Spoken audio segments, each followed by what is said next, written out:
दोस्तों, परमेश्वर का वचन हमें कहता है कि सांप के समान चतुर और कबूतर की नाई भोले बनो। मतलब परमेश्वर चाहता है कि हम चतुराई से और बहुत समझदारी से काम करें। अभी दोस्तों मेरे सामने एक वीडियो निकल कर आया है परमेश्वर के दास सुखपाल राणा जी का। उन्होंने ध्रुव राठी की एक वीडियो के ऊपर एक वीडियो बनाया है दोस्तों, जो कि आप लोग जानते हैं हमारे देश के अंदर का माहौल अभी कैसा है और आने वाले जो चुनाव हैं उनमें माहौल कैसे होने वाला है। देन उन बातों पर ये वीडियो है, ज़रूर आप लोग इस वीडियो को पूरा देखिएगा। बिल्कुल भी आप लोग इस वीडियो को मिस मत करें एंड देखें खुदा के दास ने क्या कहा है। साथ ही एक वीडियो है जो ध्रुव राठी का, वो भी आप लोग देखिएगा और इस वीडियो को ज़्यादा से ज़्यादा शेयर करिए, क्योंकि देश के अंदर जो हो रहा है हमें उन बातों के लिए सतर्क और अपने आप को सतर्क और दूसरों को सतर्क करना बहुत ज़्यादा ज़रूरी है। इस वीडियो को आप लोग देखिएगा एंड अभी से इस वीडियो को शेयर कर दीजिए, एक लाइक कर दीजिए, ताकि ये वीडियो लोगों तक ज़्यादा से ज़्यादा रिकमेंड हो सके। आइए हम इस वीडियो को देखते हैं, फिर आगे हम बात करेंगे। और ये वीडियो बहुत ही खास है। और ऐसा नहीं, ये वीडियो सिर्फ क्रिश्चियंस लोगों के लिए है, पूरे देश की कम्युनिटीज़, चाहे वो सिख हो, हिंदू हो, मुस्लिम हो, बौद्धिस्ट हो, जैनिस हो, जो भी इस देश से प्यार करते हैं उन सब के लिए ये वीडियो है। तो इस वीडियो का बनाने का एक बड़ा ही खास मकसद है, वो है 2024 का जो लोकसभा का इलेक्शन है उसके आधारित पर ये मैं वीडियो बनाने जा रहा हूँ। और वैसे तो मैं एक खुदा का दास हूँ, पास्टर हूँ, सेवक हूँ, और पॉलिटिकल सिस्टम से या पॉलिटिकल विषय से मेरा दूर दूर तक कोई नाता नहीं है, क्योंकि मैं तो एक धार्मिक अगुवा हूँ और स्पिरिचुअल प्रीचिंग को करता हूँ, तो इन बातों से मेरा कोई लेन देन नहीं है। लेकिन मैं भी इस देश का वसनीक हूँ, तो मैं भी चाहता हूँ कि इस देश में रहने वाली हर कम्युनिटीज़ के लोग जो इस देश में रहते हैं वो शांति से, सुख से रहें और अपनी ज़िंदगी को जो जीने आए हैं पृथ्वी पर उसको अच्छे से जिएँ, ना कि वो मरें, परेशान हो, दुखी हों। ऐसा हमें बाइबल नहीं सिखाता। बाइबल हमें सिखाता है कि सबका भला मांगो। तो मैं अपने सिख भाइयों को सत श्री अकाल करता हूँ, पूरी कम्युनिटी को, और मुस्लिम लोगों को सलाम, हिंदू लोगों को नमस्ते, और बाकी भी जितने धर्म, परमेश्वर उन सबको बरकत दे। तो मैं आपको बताना चाहता हूँ कि हम जो परमेश्वर के लोग हैं, हम क्योंकि क्रिश्चियनिटी धर्म को तो प्रमोट नहीं करते, हम लोग तो परमेश्वर के वचन को और यीशु मसीह को, खुदा को प्रमोट करते हैं। और साथ में आपको बताना चाहता हूँ कि बाइबल हमें इंसानियत से प्रेम करना सिखाता है, बहुत बड़ा।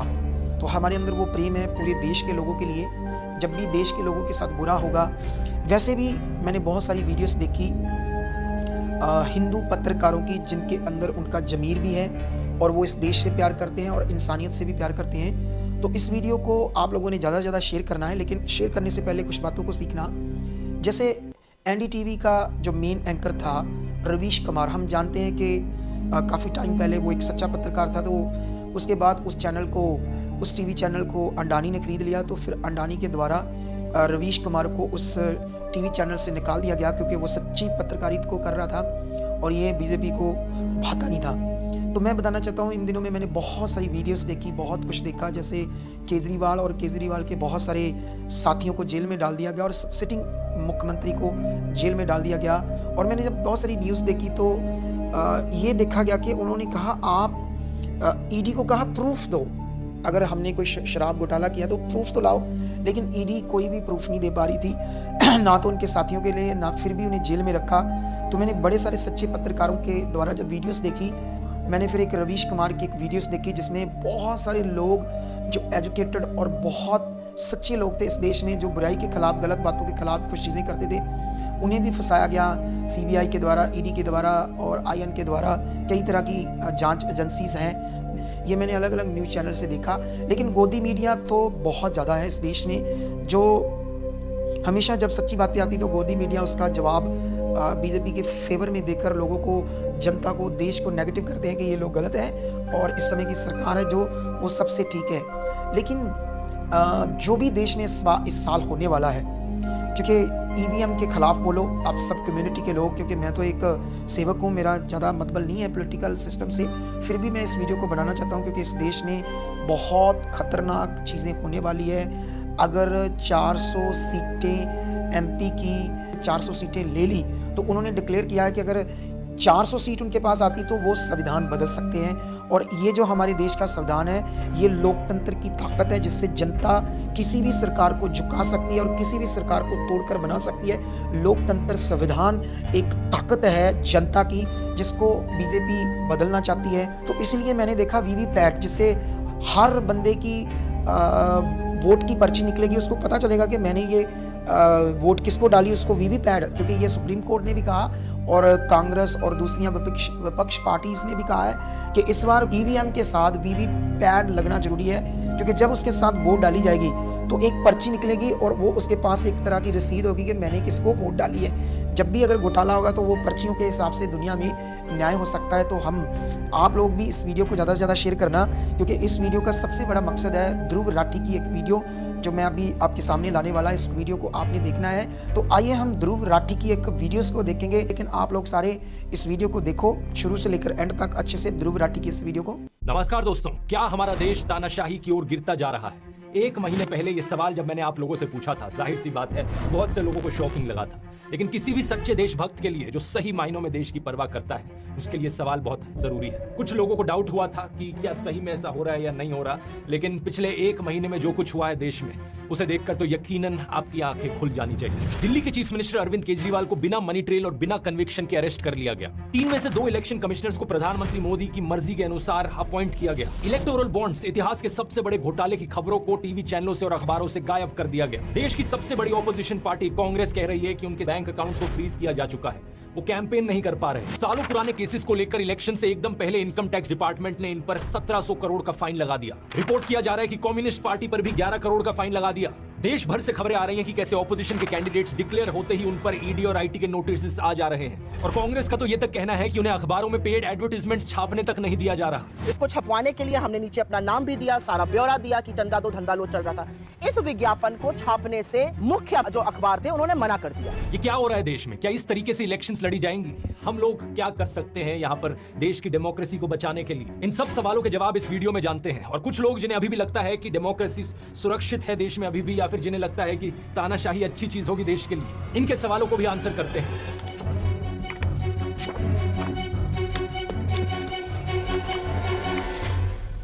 शुरुआत करते हैं अरविंद केजरीवाल के अरेस्ट से। यह आजाद भारत के इतिहास में पहली बार है कि किसी सिटिंग चीफ मिनिस्टर को अरेस्ट किया गया हो, और वो भी तब जब कोर्ट में कोई गुनाह साबित तक नहीं हुआ।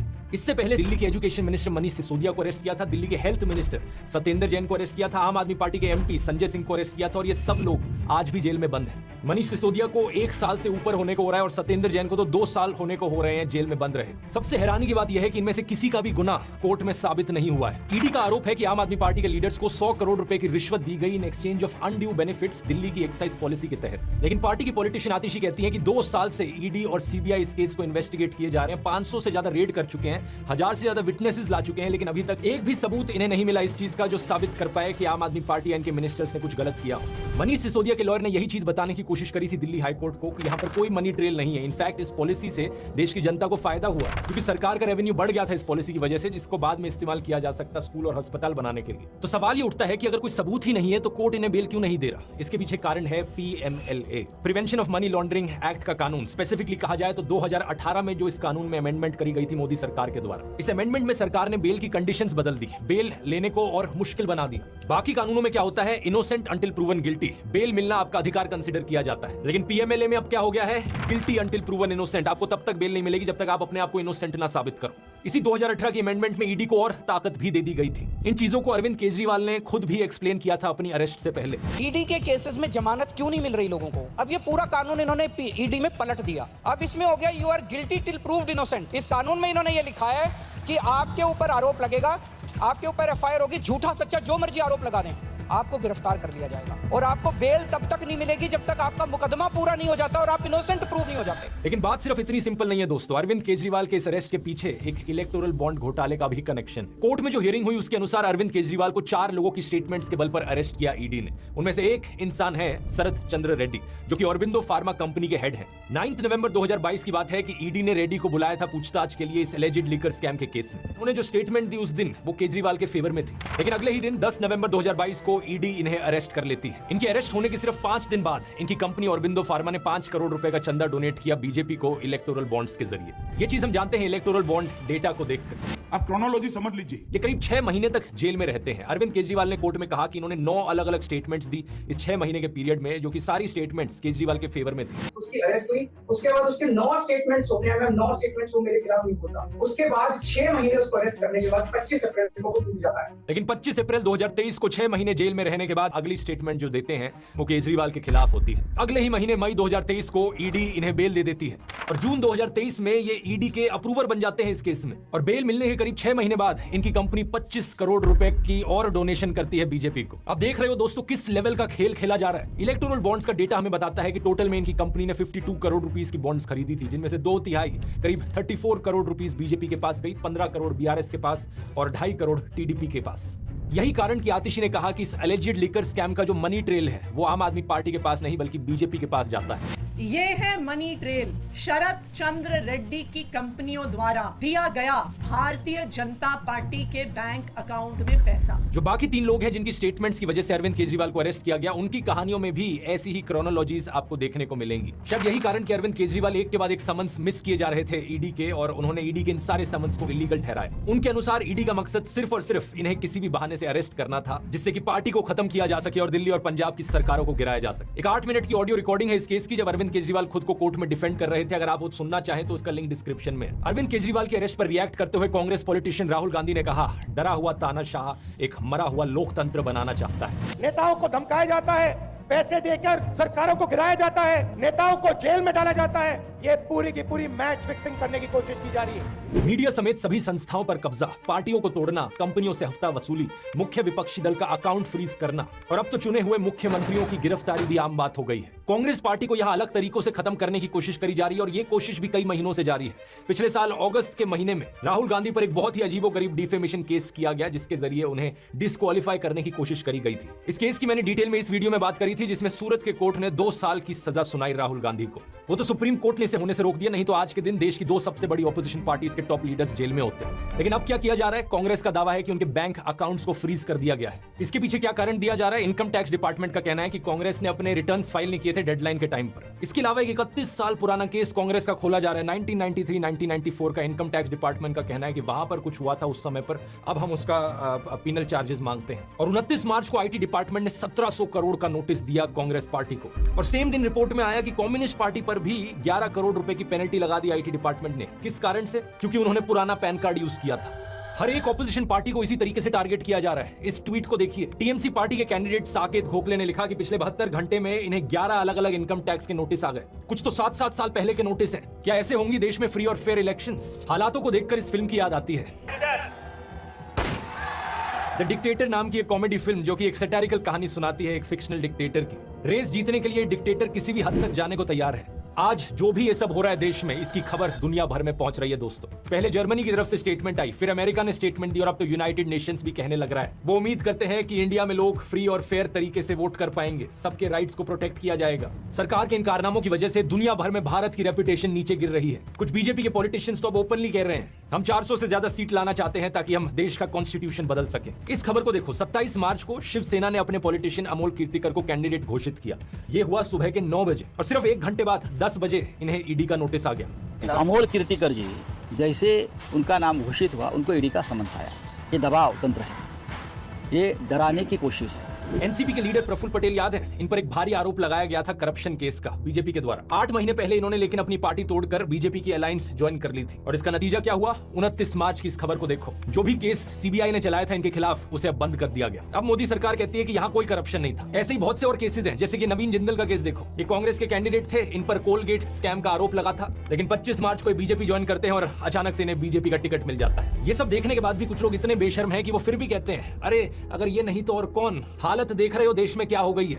हालत ये हो गई है कि कोई भी और ऑप्शन यहाँ पर बेहतर है। देश में इलेक्शंस को फेयर तरीके से कंडक्ट करवाने की रिस्पॉन्सिबिलिटी आती है इलेक्शन कमीशन के ऊपर, लेकिन वहां अपनी अलग कहानी चल रही है। 9 मार्च 2024 को इलेक्शन कमिश्नर अरुण गोयल ने अपनी पोस्ट से रिजाइन कर दिया। Chief election commissioner Rajiv Kumar का कहना था कि उन्होंने ये इस्तीफा दिया क्योंकि हेल्थ कंसर्न्स थे उनको, लेकिन द हिंदू अखबार के अनुसार उनके पास के जो लोग थे उनका कहना है कि एक्चुअली में अरुण गोयल की जो हेल्थ थी वो परफेक्ट थी। कारण इसके पीछे ये बताया जा रहा है कि chief election commissioner Rajiv Kumar और इलेक्शन कमिश्नर अरुण गोयल के बीच में असहमतियां थी। अब इसके अलावा एक और इलेक्शन कमिश्नर की पोस्ट खाली पड़ी थी। देश में 3 इलेक्शन कमिश्नर्स होते हैं। इनके रेजिग्नेशन के बाद 2 पोस्ट खाली हो गई। 2 नए इलेक्शन कमिश्नर्स को कैसे अपॉइंट किया जाए और कौन अपॉइंट करेगा? मैंने पिछले वीडियो में आपको बताया था कि मार्च 2023 में 5 जज कॉन्स्टिट्यूशन बेंच था सुप्रीम कोर्ट का, जिन्होंने ऑर्डर किया कि इलेक्शन कमिश्नर्स की अपॉइंटमेंट होनी चाहिए 3 लोगों की कमेटी के द्वारा, prime minister, leader of opposition और चीफ जस्टिस ऑफ इंडिया। लेकिन मोदी सरकार करीब 3.5 महीने पहले एक नया कानून लाई यहां पर और कहा कि नहीं, इलेक्शन कमिश्नर्स की अपॉइंटमेंट में चीफ जस्टिस नहीं होंगे, हमारी ही सरकार का यूनियन मिनिस्टर होगा और प्राइम मिनिस्टर होंगे और एक लीडर ऑफ ऑपोजिशन सही। इसके अनुसार 2 नए इलेक्शन कमिश्नर्स अपॉइंट किए जाते हैं। 3 लोगों की जो कमेटी बनाई गई उसमें थे प्रधानमंत्री मोदी, दूसरे थे होम मिनिस्टर अमित शाह और तीसरे थे एक ऑपोजिशन पॉलिटिशियन अधीर रंजन चौधरी। लेकिन इस अपॉइंटमेंट के वक्त भी प्रॉपर प्रोसीजर नहीं फॉलो किया गया। अधीर रंजन चौधरी ने कहा कि एक रात पहले उन्हें 212 नामों की लिस्ट दी गई और मीटिंग से एकदम पहले उन्हें 6 नामों की शॉर्ट लिस्ट दी गई और उन्हें समय ही नहीं दिया गया जज करने के लिए कि किसे अपॉइंट करना चाहिए, उनका बैकग्राउंड क्या है, लोगों का उनका एक्सपीरियंस कितना है, उनकी इंटीग्रिटी कितनी है। प्रधानमंत्री मोदी और अमित शाह ने अपनी मर्जी से इन 2 इलेक्शन कमिश्नर्स को अपॉइंट कर दिया। सुप्रीम कोर्ट ने अपनी तरफ से कंसर्न जरूर एक्सप्रेस किया कि यह गलत है कि इस तरीके से सही डिटेल्स नहीं दिखाई गई, लेकिन उसके अलावा कोर्ट ने कोई एक्शन नहीं लिया। कोर्ट ने कहा कि बहुत केओस हो जाएगा अगर हम 2 अपॉइंटमेंट्स को रोक दे तो कौन थे ये 2 नए इलेक्शन कमिश्नर्स जिन्हें अपॉइंट किया गया? पहले थे ज्ञानेश कुमार, एक रिटायर्ड आईएएस ऑफिसर जो कि एक्चुअली में 2016 से 21 के बीच में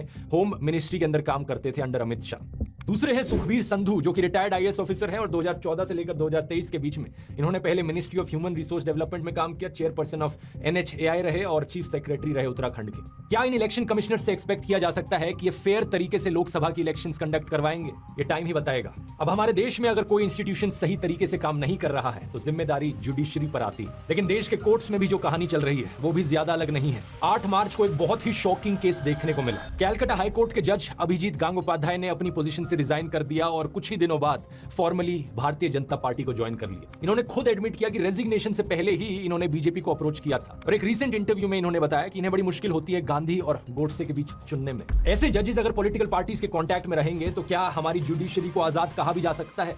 आप ही बताइए। कोर्ट कचहरी के सिस्टम में अक्सर एक बात बार बार दोहराई जाती है, bail is the rule, jail is an exception. इसका मतलब है कि बेल मिलना अधिकार है लोगों का, लेकिन आज के दिन चीफ जस्टिस ऑफ इंडिया कह रहे हैं कि डिस्ट्रिक्ट कोर्ट्स में जेल रूल बनता जा रहा है। लोअर कोर्ट्स के जजेस बेल देने से झिझक रहे हैं। एडवोकेट दुष्यंत दवे के अनुसार जजेस पर प्रेशर है, एक डर का माहौल है, जजेस को अपनी फैमिलीज की चिंता होती है। अब कुछ लोग कहेंगे कि अगर देश में हालत सही में इतनी बुरी है तो मैं ये वीडियो कैसे बना पा रहा? अगर देश सही में डिक्टेटरशिप की ओर गिरता जा रहा है तो मेरा मुंह बंद कैसे नहीं कराया गया अभी? अगर लोकतंत्र खत्म हो जाए तो ऐसी चीज चल ही नहीं सकती है यहाँ पे। द प्रिंट के शेखर गुप्ता ने भी यही आर्ग्यूमेंट उठाया था मेरे पिछले वीडियो के बाद। इन सब लोगों के लिए मेरा एक सवाल है, स्क्रीन पर इस वीडियो को देखो और मुझे बताओ कि ये गाड़ी टूटी हुई है या सही सलामत है।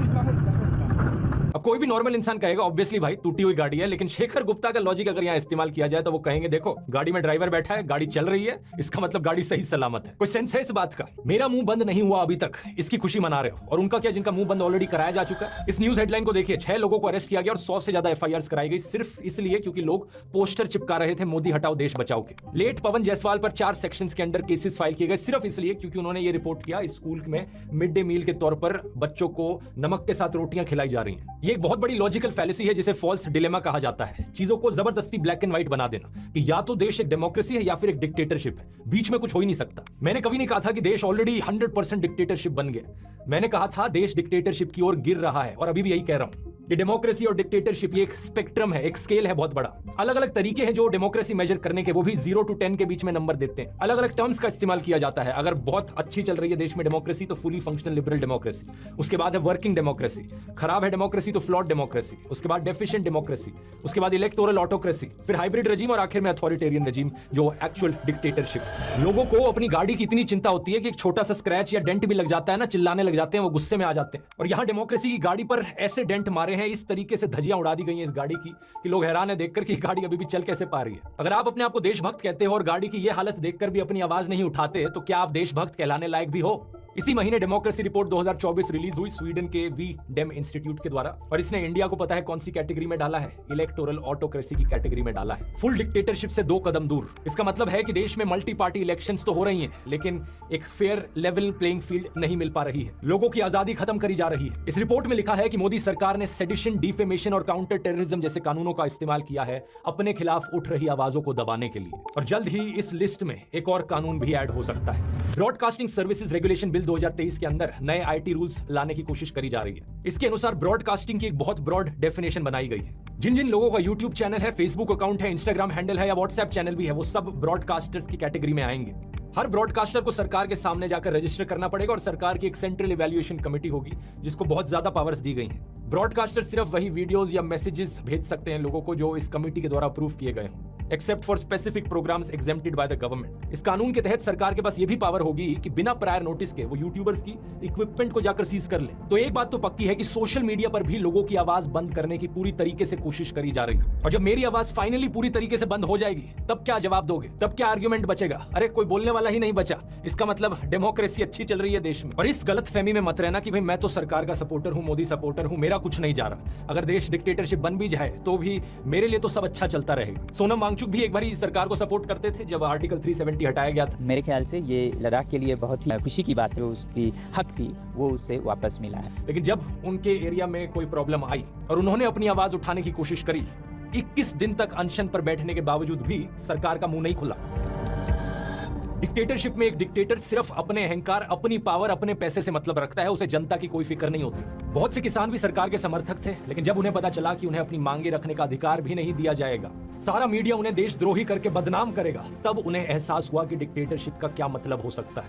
आप एक स्टूडेंट हो, पेपर लीक होता है, चुप बैठे रहो। बढ़ती महंगाई के खिलाफ आपको आवाज उठानी है, आवाज दबा दी जाएगी। अपनी डेली लाइफ में किसी भी तरीके का नाइंसाफ अगर आप सह रहे हो, आपके पास कोई ऑप्शन नहीं बचेगा अपना मुंह बंद करके चुप बैठे रहने के अलावा। बेरोजगारी और महंगाई जैसे मुद्दों पर तो ये चीज हम ऑलरेडी होते हुए देख सकते हैं। अगस्त 2023 में minister of state Jitendra Singh ने पार्लियामेंट को बताया कि 9,60,000 से ज्यादा सेंट्रल गवर्नमेंट जॉब्स वेकेंट पड़ी हैं। प्राइवेट जॉब्स की बात करी जाए तो हायरिंग प्लेटफॉर्म इंडीड ने फरवरी के इस साल में बताया कि दिसंबर 2021 से फ्रेशर जॉब पोस्टिंग्स डिक्लाइन होती जा रही हैं। मार्च 2024 की ये रिपोर्ट फ्रंटलाइन की है। आईटी सेक्टर में भी हायरिंग डिक्लाइन देखने को मिल रहा है। जॉब्स की सिचुएशन इतनी खराब है कि हरियाणा सरकार को 10,000 से ज्यादा कॉन्ट्रैक्चुअल लेबर की नौकरियां एडवर्टाइज करनी पड़ी इजराइल में। एक ऐसा देश जो वॉर जोन बना बैठा है, हरियाणा के यूथ को वहां भेजा जा रहा है सरकार के द्वारा। ये हालत है देश में जॉब्स की। और महंगाई की तो क्या ही बात करनी, पेट्रोल का दाम 90 रुपए से लेकर 110 रुपए तक पहुंच चुका है। जनवरी 2024 की रिपोर्ट बताती है कि यूनाइटेड नेशंस का जो फूड प्राइस इंडेक्स है वो ग्लोबल फूड इन्फ्लेशन को -10.1% पर डालता है। यानी दुनिया भर में खाने के प्राइसेस कम हो रहे हैं, लेकिन इंडिया में फूड प्राइस इंडेक्स इन्फ्लेशन क्या है दिसंबर 2023 की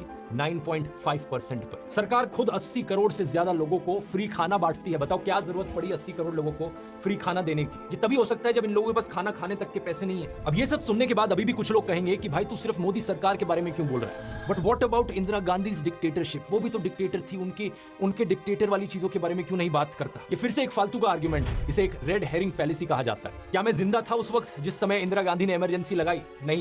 अगर होता तो मैं यही वीडियोस बना रहा होता। और अभी भी इनफैक्ट मैंने एक पूरा वीडियो बनाया है इंदिरा गांधी की इमरजेंसी के ऊपर, बताया है कि कैसे वो डेमोक्रेसी के ऊपर एक काला धब्बा था। लेकिन कल की प्रॉब्लम्स गिनाकर आज की प्रॉब्लम्स ठीक नहीं हो जाएंगी। उस वक्त जो हुआ वो बहुत गलत था और इस वक्त जो हो रहा है वो भी बहुत गलत है। उस वक्त कुछ लोगों के बहादुर संघर्ष की वजह से डेमोक्रेसी को बचा लिया गया देश में, लेकिन आज कौन बचाएगा देश को? मीडिया को खरीदा जा चुका है, हर इंस्टीट्यूशन कॉम्प्रोमाइज हो चुका है, ऑपोजिशन लीडर्स का अरेस्ट किया जा चुका है। बचा कौन? बचे हम लोग, देश के लोग, we the people of India. हम हैं आखिरी उम्मीद। जैसे इमरजेंसी के समय में लोगों ने भारी संख्या में अपनी आवाज उठाई थी और उसके बाद जो इलेक्शंस हुई उसमें इंदिरा गांधी को हरा दिया था, उसी जज्बे से आज देश की जनता को इस अनडिक्लेयर्ड इमरजेंसी के खिलाफ आवाज उठाने की जरूरत है। अगर आप भारत माता की जय कहते हो तो भारत माता को बचाने के लिए तैयार भी रहो। अगर गांधी जी, भगत सिंह, नेताजी बोस की रिस्पेक्ट करते हो तो उनके जैसा जज्बा भी लेकर आओ। जो आजादी उन्होंने अपना खून पसीना बहाकर दिलवाई है, उस आजादी की रक्षा करना, इंडियन डेमोक्रेसी को बचाना हमारा धर्म है। इस वीडियो को देखने वाला हर एक इंसान अब से अपने आप को लोकतंत्र का रक्षक समझे।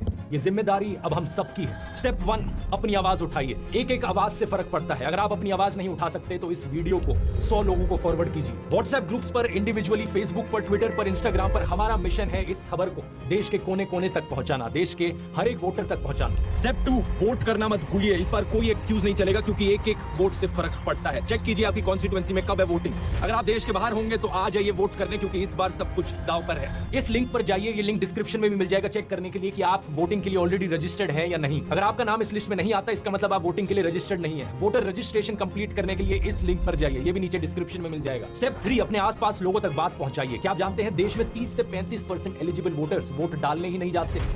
अपने परिवार में लोगों को कन्विंस कीजिए, अपने दोस्तों को बताइए, अपने मोहल्ले में लोगों को कन्विंस कीजिए। जिस दुकानदार के पास जाकर आप रोज सब्जी खरीदते हैं, जिस धोबी से कपड़े प्रेस करवाते हैं, जो हाउस हेल्पर आपके घर में आते हैं, कितने लोगों को आप रीच आउट कर सकते हैं और देश की इस इमरजेंसी सिचुएशन की खबर उन लोगों तक पहुंचा सकते हैं और उन्हें कन्विंस कर सकते हैं वोट करने के लिए। ये मत सोचना कि मैं अकेला क्या कर सकता हूं। जैसा कृष्ण गीता में कहते हैं, फल की चिंता मत करो, जो तुम्हारा कर्म है वो कर्म करो। इस वीडियो को देखने वाला अगर हर एक इंसान बस ये ठान ले कि अगले 20 दिन तक मैं रोज 5 लोगों को जाकर इसके बारे में बताऊंगा, उसी से ही काम बन जाएगा। हम 1 करोड़ से ज्यादा लोग हैं इस YouTube चैनल से जुड़े हुए। एक इंसान को सिर्फ 100 लोगों को रीच आउट करना है और इस तरीके से हम देश के कोने कोने तक सारे 100 करोड़ एलिजिबल वोटर्स को रीच आउट कर सकते हैं। और स्टेप 4, ये सब करना है खुशी से हंसते हुए और प्यार फैलाते हुए। जोर से हंसना ताकि आपकी हंसी तानाशाह के अहंकार को डुबा दे। प्यार का दरिया बहाना है जिससे नफरत और अविश्वास का सब कीचड़ हट जाए। तो इन 4 चीजों को याद रखना, अपनी आवाज उठानी है, वोट करना है, दूसरों को वोट करवाना है और हंसना और प्यार फैलाना है। बस इतनी सी जरूरत है। हम देश को बचा सकते हैं, हम देश को बचाएंगे। इनकलाब जिंदाबाद। जय हिंद।